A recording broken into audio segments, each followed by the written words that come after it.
Welcome to another edition of The Pod, and this is our first one in 2021. And Nate, I have some great news to kick off this year. Do you want to hear?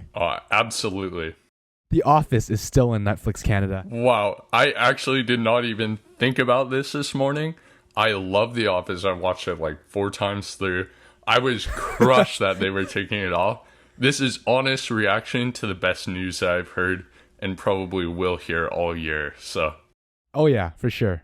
I was watching like a bunch of episodes last night, just getting the best out of it before it leaves. But then I turned on Netflix and man, it's out. It's still out this year. So yeah. Wow, this is some incredible news. Yeah. This is really what is going to set off 2021 to be a better year than last year. Legit. Okay. Yeah. So this episode's gonna be about our mystery players of the NBA so far. But before that, we were gonna get into this week in sports. So we're gonna get into a little baseball to start off. The San Diego Padres, they stocked up on their roster. They keep Manny Machado. They still got Fernando Tatis, and they added Blake Snell and Yu Darvish to the rotation. Nate, what are your thoughts on the Padres, and are they gonna be real contenders next season? Yeah, well, that division now at the top is stacked. I mean, you have the Dodgers and the Padres, two of the best teams in baseball. And the Padres now have the best pitching staff in all of baseball. They have Paddock, they have Clevenger, he'll be out for this year. But adding Blake Snell and Yu Darvish to a staff that was great last year, this will be a great move for the Padres, and they'll finally break out of mediocrity, and they should have a real shot at the Dodgers this year. So we'll see how that goes. Yeah, I miss Yu Darvish in his prime. Like, he was just so fun to watch back in like 2013, 2014. So yeah, the Rangers days. The Rangers days. Those are good. So moving on.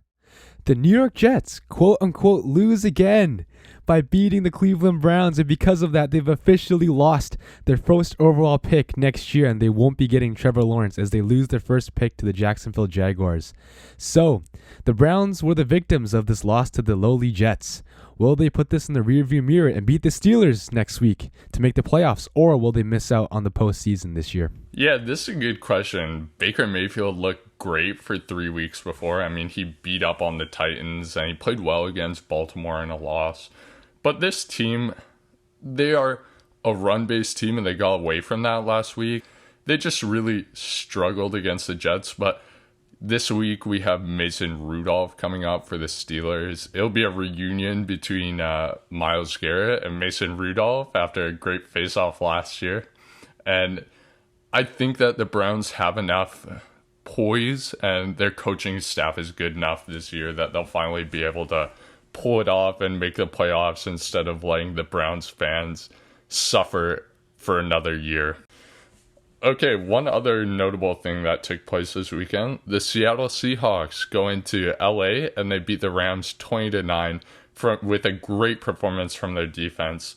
So what do you think the outlook is for the Seahawks team after winning the division? Well, they're actually going to look pretty good because they're coming into January, the new year, with a healthy backfield with Chris Carson back, Rashad Penny. Carlos Hyde's got an illness, but I think he's going to be back soon. That's going to be very vital for them heading into the postseason.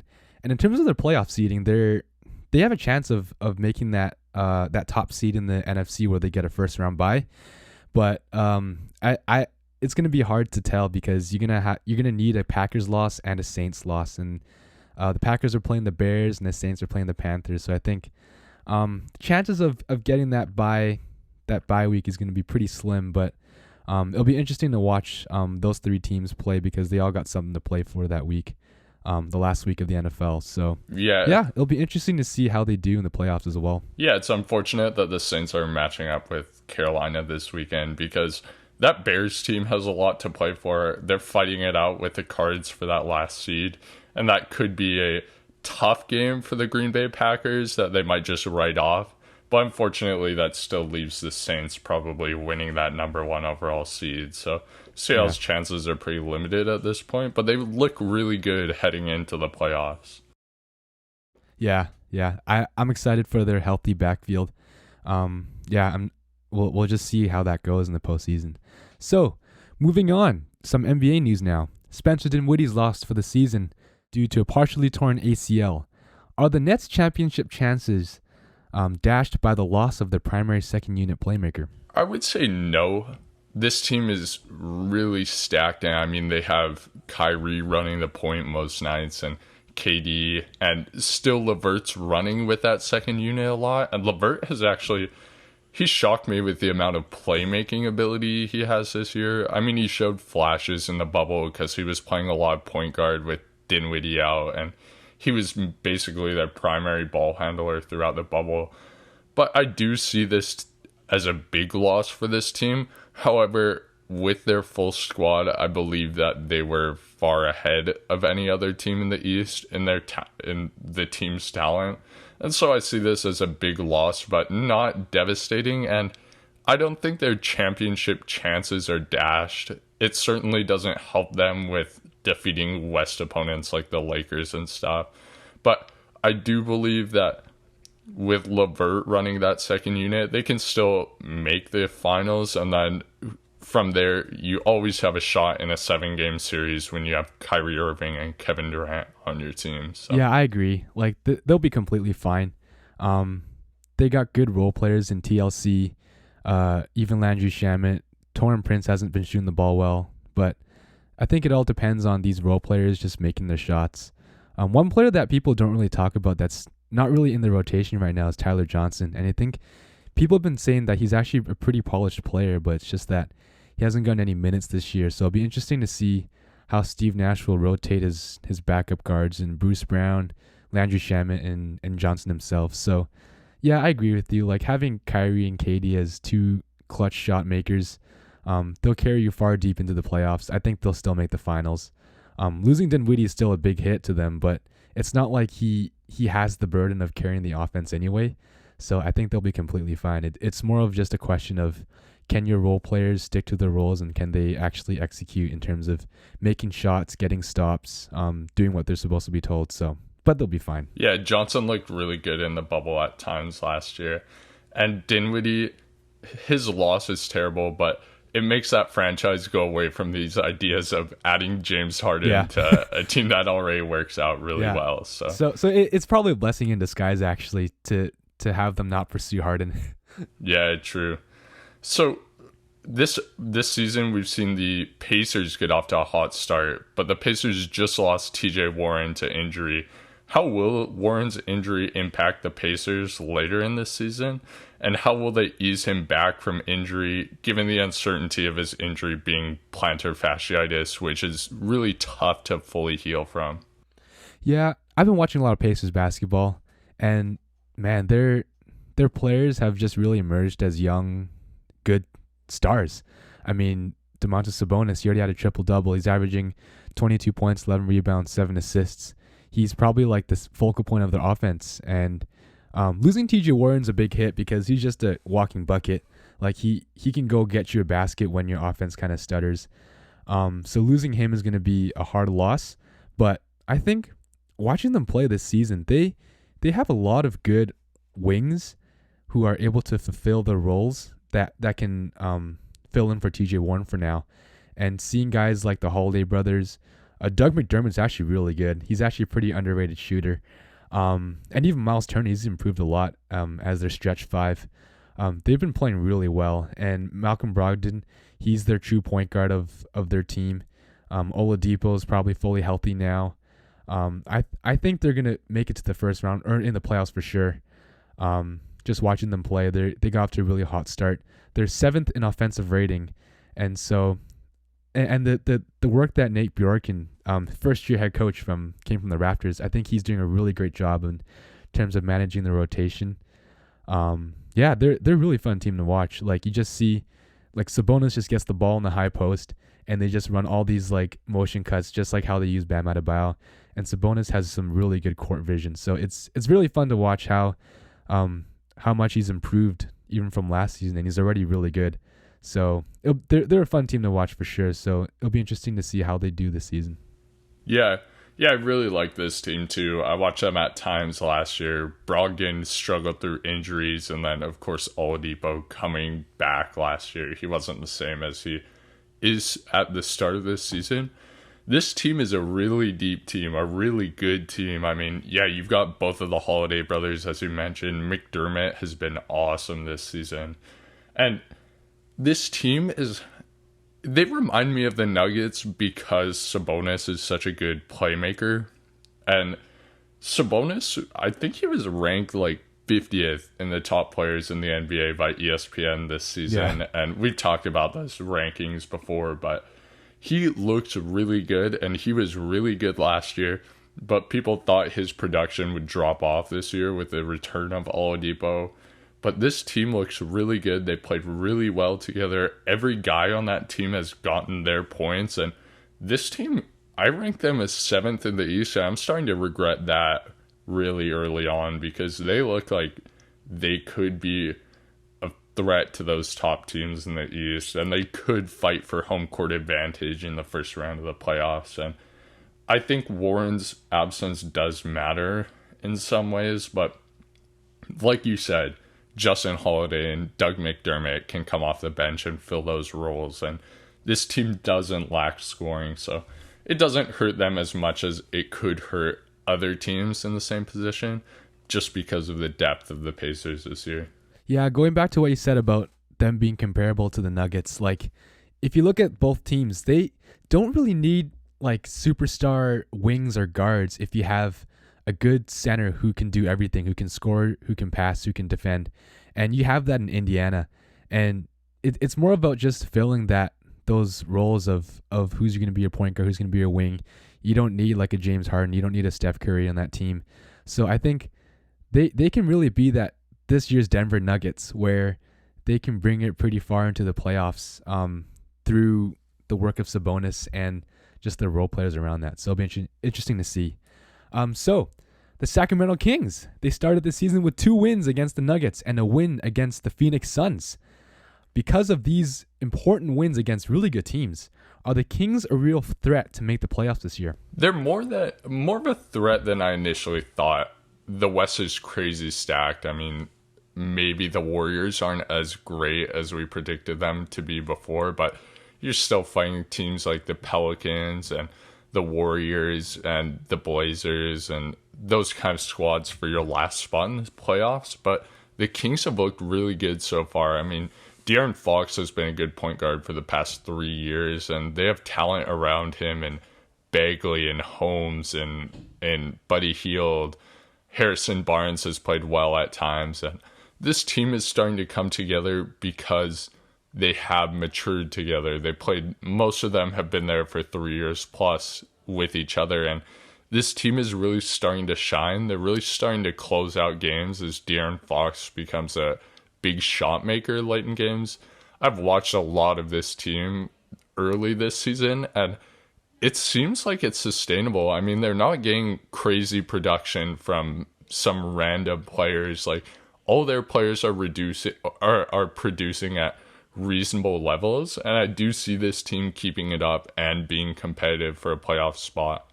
Yeah, I agree. The one thing that they're missing is really that one veteran superstar who's in his prime. Because sure, you could look to Fox, you could look to Hield or Bagley, but they're all really young. They haven't got playoff experience at all. And when you look at the other contending teams in the West, you have the Blazers who have Lillard, you have the Jazz who got Mitchell and Gobert. Like, you can go on and on. And when you look at the Kings, you kind of ask yourself, like, who's that superstar veteran player who is a very polished person? And like, Harrison Barnes is a veteran, but he isn't like that number one option, right? But like, I agree with what you say about their chemistry and how they've been playing together. Like, you got guys who can shoot the ball, you got guys in Fox who can run the break. I mean, this team's a really fun team to watch, and especially the emergence of Tyrese Halliburton, who's actually been a really key piece to the rotation. And they're just pretty loaded up front too with Bagley, Bielitsa, Whiteside, and Holmes. But I think if they get into the play-in, it'll be interesting to see, but they won't have that superstar player who can carry them, that number one option kind of thing. So yeah, it'll be hard to make the playoffs in a West this year that's stacked. Like, Phoenix is better than anyone has guessed this early in the season without Booker, Ayton, or Chris Paul really producing how you'd expect. So it'll be tough, but this Kings team is talented. Like, they have the talent to win tough games as we've seen so far. And I expect them to be competitive. I expect them to be a playoff team, potentially a play-in team at the very least, which I didn't expect before this regular season. But it's been great to see them play hard and just play with each other out there. So to get into another aspect of the regular season that we've seen so far, the Warriors and the Wizards have really struggled to start the season. The Warriors picked up 2 wins against the lovely Bulls and the Pistons, while the Wizards have gone 0-5 to start the season. But what are each team's likeliness to bounce back from these rough starts, and where would they land in their respective conferences? Let's start with the Warriors. I mean, I wasn't really too high on them coming into this season. Draymond Green is really a pivotal piece for that team, and time will tell, I guess, to see how much of an impact he actually makes on their team. And we've seen him done that in the past, and he can really unlock, Wiggins and Oubre and Wiseman's potential, just being that second facilitator, and can bring Steph Curry off the ball even more. Because the more often you can play Steph Curry off ball, I think the more potent your offense is. Because having the ball in Curry's hands for too long is gonna suck defenses towards you, and you're gonna create turnovers. You're gonna put up bad shots, and like, given the way that that Oubre and Wiggins have been shooting, I don't think you want to give that ball up if you're Curry to those guys. I think it'll be interesting to see how Draymond Green will affect that team. I still think their ceiling is probably a 7th or 8th seed at most. I think they'll be even lucky just to get into the play-in. I don't know. This is such a weird team. What do you think about the Warriors? Yeah, I mean, I'm higher on the Warriors right now than I am on the Wizards, just because you've seen the Warriors work these things out. I mean, they're missing Clay, and that totally changes their offense, but Kelly Oubre isn't going to continue to shoot 4.8% from 3-point all season.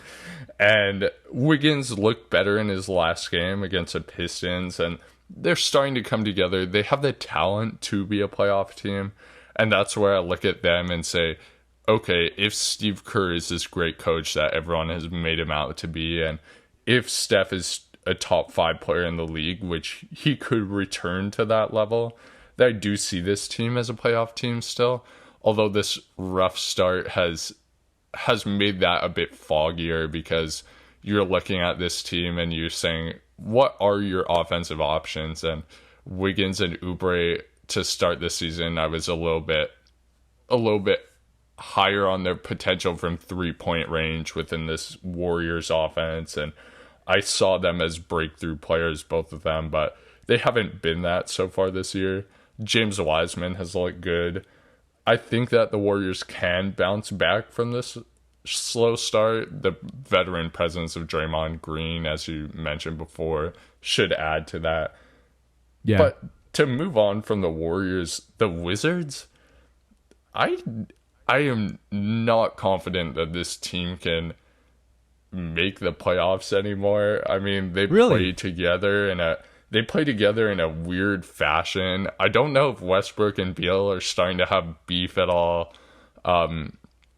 They have talent. Like, this team has Hachimura, who's a good role player, Bertans, who's a good role player, Troy Brown Jr., who's a good role player, Thomas Bryant, who's a solid center, Robin Lopez off the bench. Like, this team is talented, but for some reason they can't put it together. And the East it's not super deep, but 1 through 8, the Atlanta Hawks have looked really good so far, and I don't see the Wizards catching up to any of the teams 1 through 8. I imagine the Toronto Raptors will right the ship somewhat.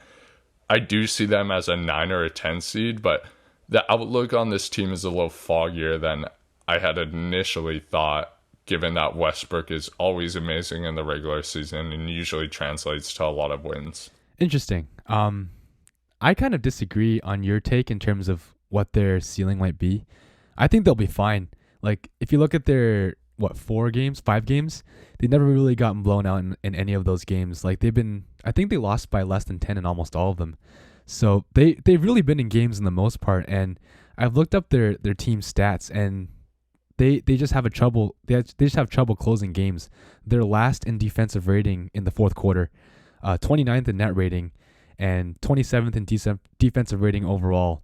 So and when you look at their rotation, they're playing Denny Avdija more minutes than Troy Brown Jr. I don't understand that at all. I think Troy Brown Jr. is a way better wing, and more polished player than Avdija. And when you look at Troy Brown's minutes, he's only played like 2 games over 20 minutes, and Scott Brooks isn't really trusting him. And so and because of that, I think it could be a coaching problem. I don't know.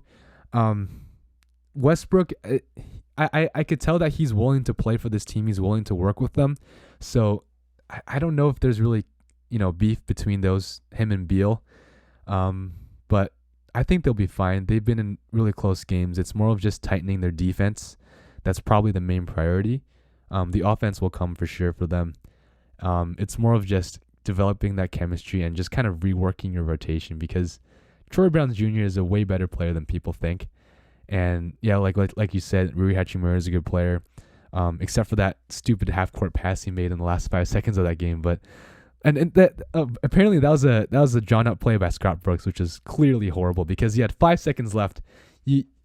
Clearly more than enough time to dribble the ball up the court and get a good shot, right? So, but I don't know, but yeah, and Thomas Bryant played pretty well last game, so it's more of just I don't know. It's more of the coaching, I think, that's the problem for them. Yeah, the thing with this team is it's hard to tell why they've struggled early, apart from their defense struggling, but there's no simple solution to why they've lost all these games. Like, it's not like Russell Westbrook has been absolutely terrible. He's been getting his triple-doubles. He had a couple of off nights, but I think last game he shot like 11 for 19 from the field, which is a very good night for Westbrook. And I don't know why this team is losing, which makes me fear for how they will perform later in the season. Yeah, it's. I think it's probably the short off season and lack of training camp reps. You see it in the Blazers too, so I think they'll both figure it out soon. Yeah, although the Blazers looked good against the Lakers the other night. Derrick Jones Jr. with a great block against LeBron late in that game. Yeah. Oh my. Yeah. And Bron left the game early because he's scared of him. So he's in his head now. He's in his head. Yep. Someone's coming for the throne. Yeah. Okay. Moving on to our main segment of this episode.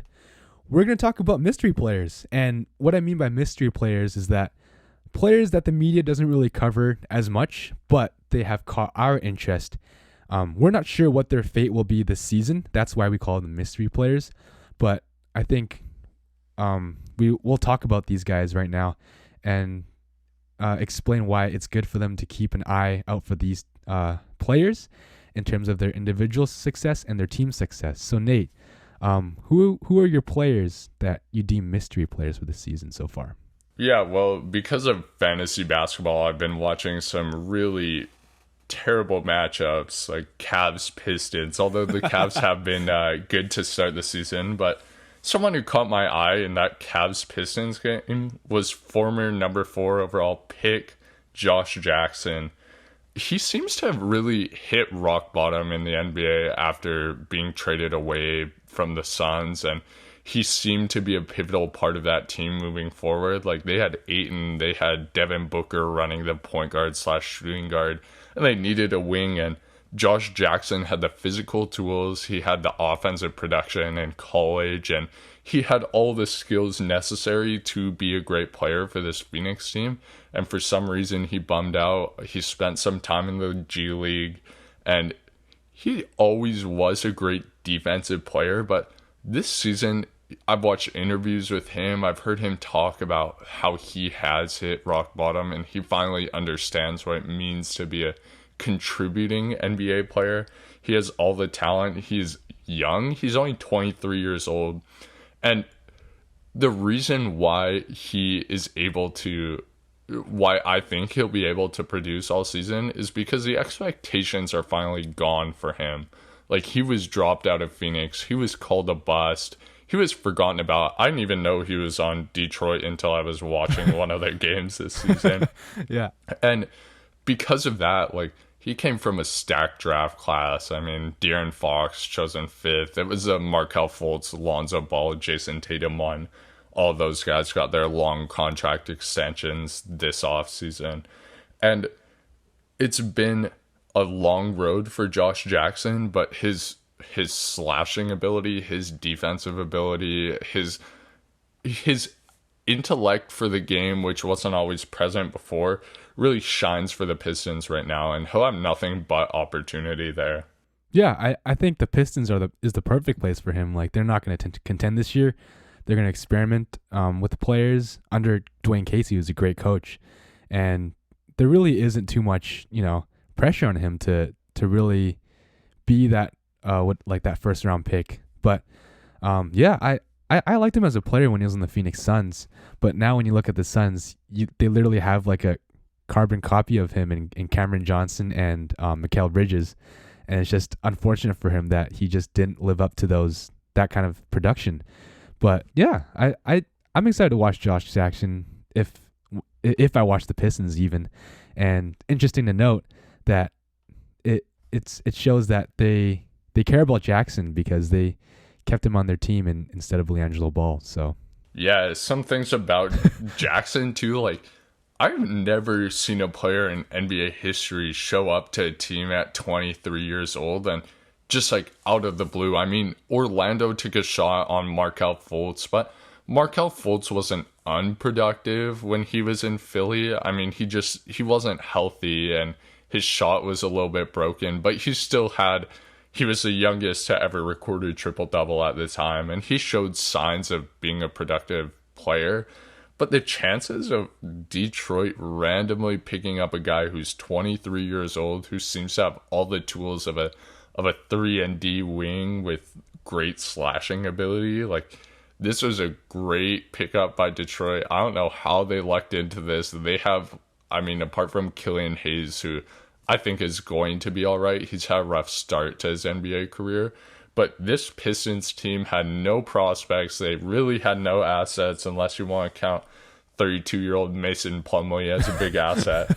Yeah. They had no assets. They have this huge contract in Blake Griffin, and they really had very little going for this team. And then all of a sudden, a young, good player like Josh Jackson falls into your lap. This was really lucky for the Detroit Pistons. And I think it's sustainable. Yeah, I agree. So, Nate, who's your second player? Yeah, my second player, he's a bit more of a mainstream player now because his production you can't help but notice it for one of the best teams in the West, and that's Mikal Bridges. I mean, he's part of an incredibly deep Phoenix team, but yet he continues to stand out game after game. He shoots a 3 well. He comes out of that Villanova system, which just produces consummate pros. Like, they come into the league ready to play. They maximize their talents. They know how to play within offenses. And Mikal Bridges, after a tough first year, just getting acclimated to a team who really revolved around Devin Booker only on offense and didn't have much else going for it. He's been great this season. He's been the most consistent producer on this Phoenix team so far. He continues to stockpile blocks and steals. He puts points up. As I mentioned before, he's a great 3-point shooter.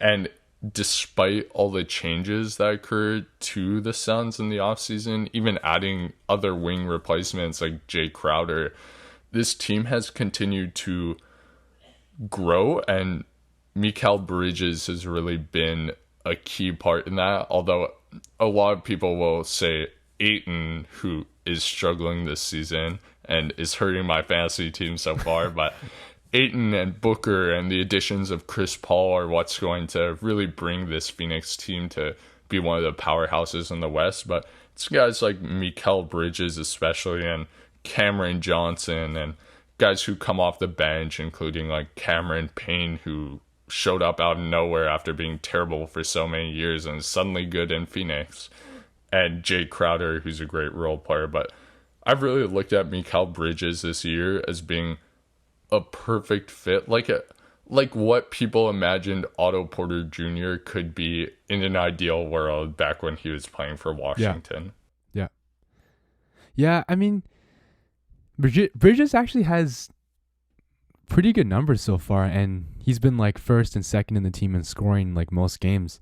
So yeah, he's a very, very good player, and people think like, oh, like now we got Chris Paul, like, oh, he's gonna lead the team or get second in team in scoring. But like when you watch them play, like Chris Paul is willing to give up the ball to guys like Bridges and Johnson and Crowder, right? So and especially since you have Booker as your number one option, like Chris Paul doesn't really have to do too much in terms of offensive scoring, and so because of that, that really falls in the lap of Bridges, where he has just so many opportunities just to score from like open looks to open lanes, because people are going to clog Booker.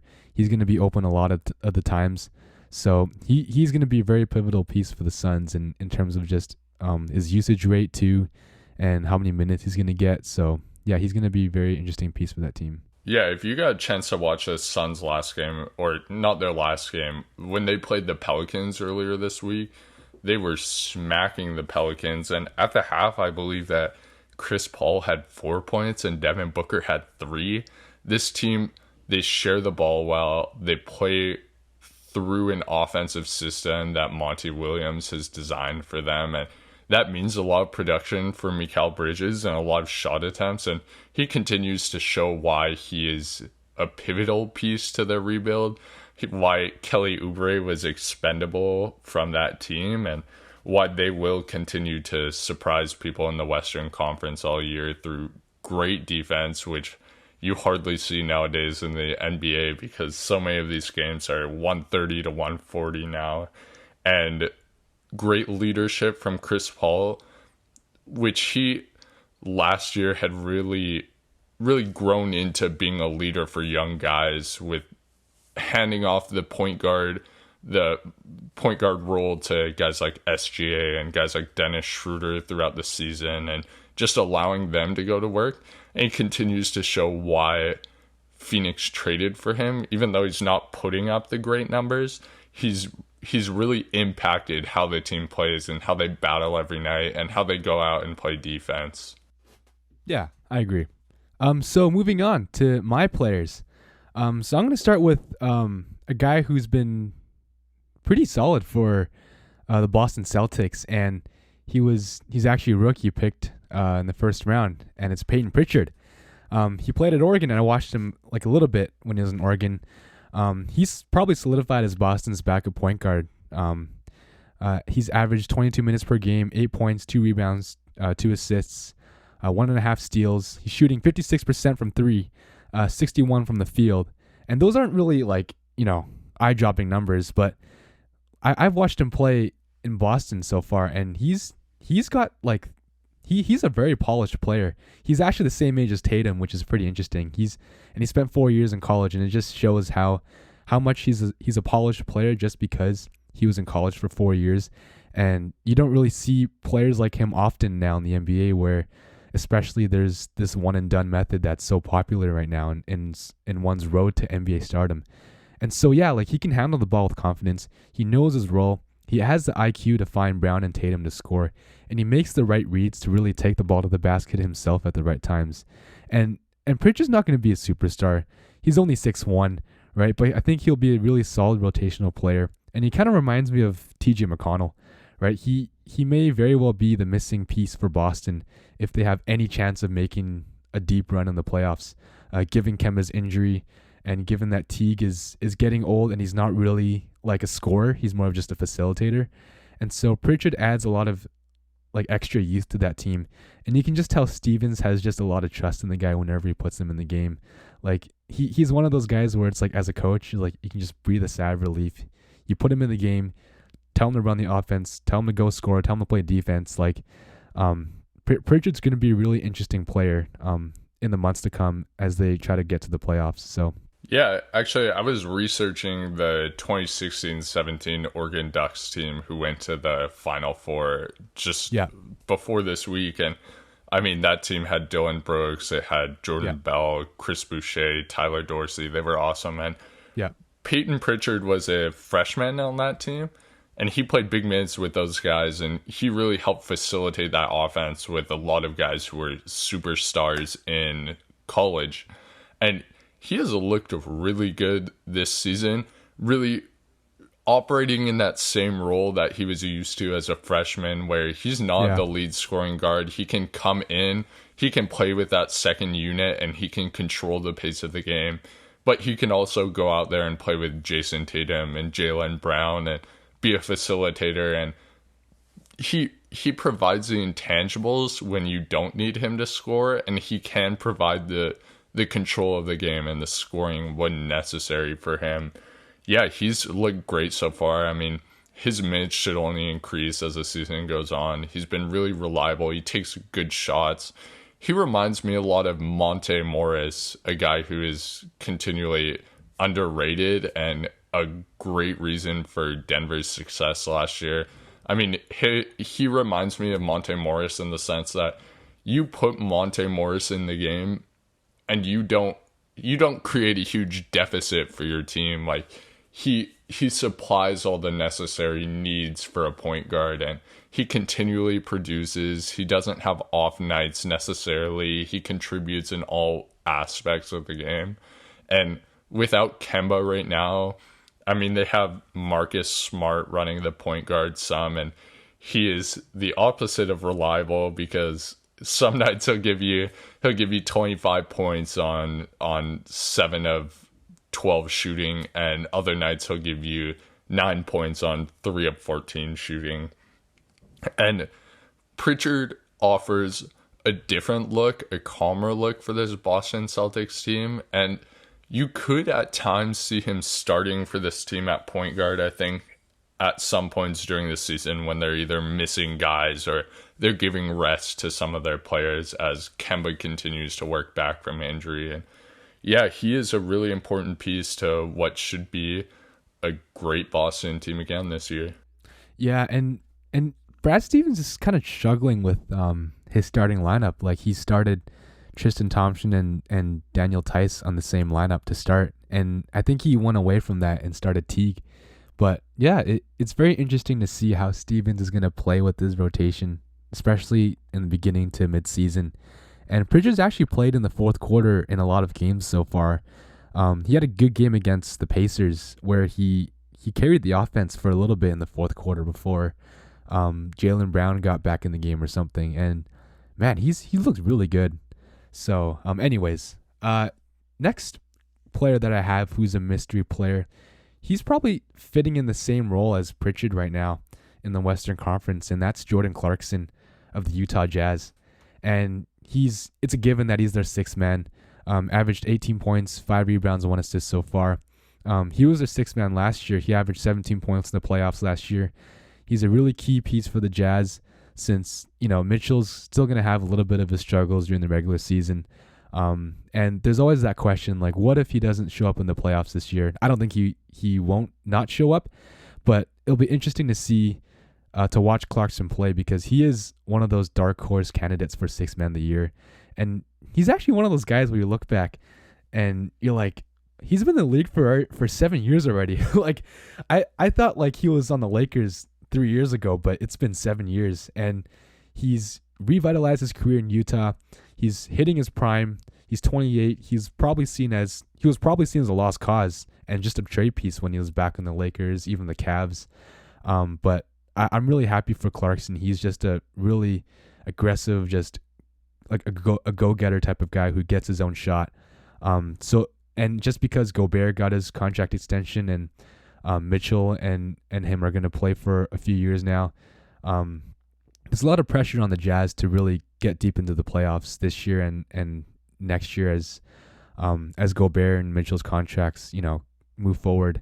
So I think Clarkson will be a very important piece for them, and it'll be fun to watch him to play in the playoffs.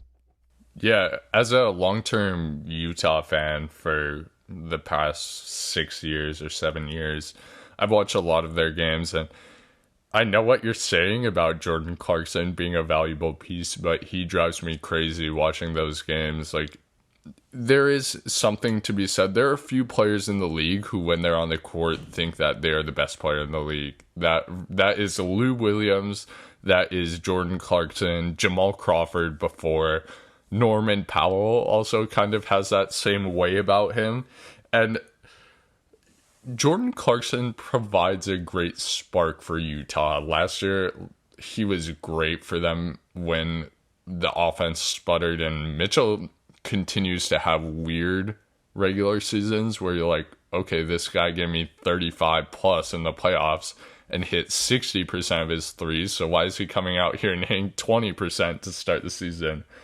And Jordan Clarkson can remedy some of those, but Jordan Clarkson is not a player who should close out games for the sole purpose that he can't not shoot when the ball touches his hands. Like, as soon as the ball touches his hands, he starts jumping around and his eyes look straight onto the rim and he doesn't notice anything that's happening around him. And he makes shots, and through the first 3 quarters of the game, that is fantastic.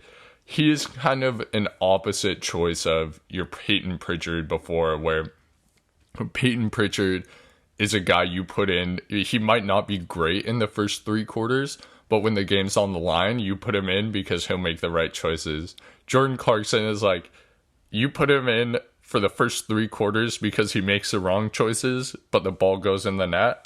And the 4th quarter, you decide to put him on the bench. But yeah, as you said before, Utah struggled on offense for a long time, and Jordan Clarkson has improved a lot of those struggles when he's on the floor with that second unit of Joe Ingles, Derek Favors, and Jordan Clarkson most of the time. Joe Ingles is kind of a fringe first unit player. Him and Royce O'Neal will swap in and out of that starting lineup. But he does give them another guy who can score off the bench, and he opens things up for that Utah bench, which is a great reason for them to be successful, and their second unit has been successful thus far. But he's just not a player I trust, but his production is trustworthy. Yeah, like, if you're the Jazz, you don't really need him anyways to play in the 4th quarter. You just need those filler minutes, like in the start of the 2nd quarter, to run that second unit.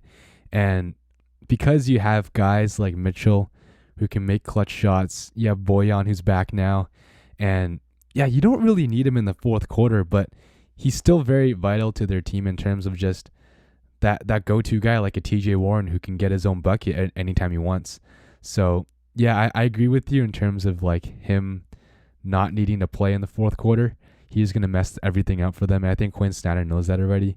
But he is still a very important piece to the Jazz, just because, you know, their offense tends to sputter a little bit sometimes, and they lose leads a bit. So yeah. The career arc of these players who are spark plugs off the bench is very funny to me, because we have a Lou Williams who you forgot about for from the years 2010 to 2015. Yeah. Apart from when he showed up on the Raptors and he was 6th man of the year. Yeah. And then all of a sudden he's in LA and he's he's an all-star for 1 year. He's averaging 23 points per game. He's leading that unit for them. And now he's still playing big minutes for that Clippers team. And then you have guys like Norman Powell who come into the league and they really struggle. And then all of a sudden, like last year, Norman Powell looks like the best player on the Raptors at times, just because he's not scared of what's in front of him. And as those bucket getters mature, the years for them to really excel are 28 plus. The first few years in the league, a lot of them just disappear.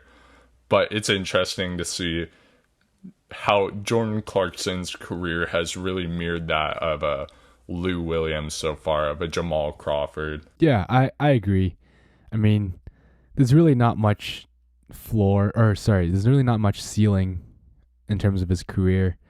And, you know, one thing you could say about Clarkson that kind of sets him apart from Lou Williams is that he's more athletic and he can play a little bit better defense. Not saying he's really good defense, but at least he's not skinny as Lou Williams.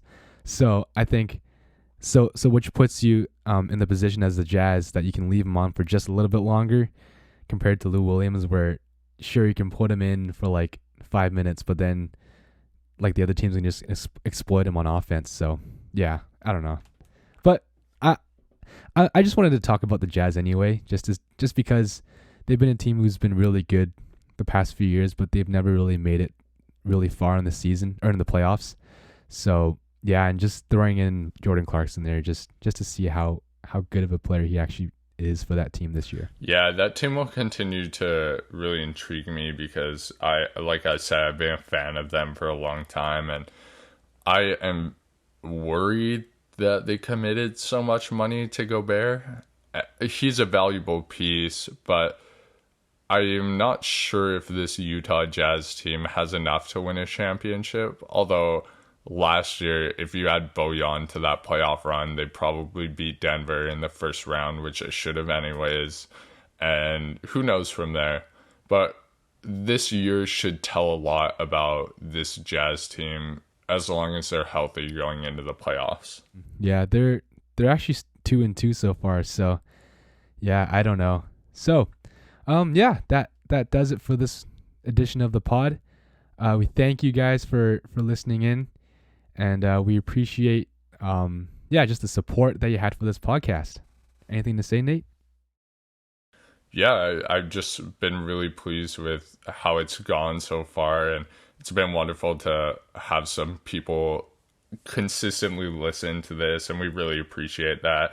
And also, send us your questions. We want to answer your questions here, and we want to take the time to really see what you guys want to know about the NBA so we can tackle our thoughts on that. Yeah, we will love that as well. So until next time, we'll see you guys later on the next episode.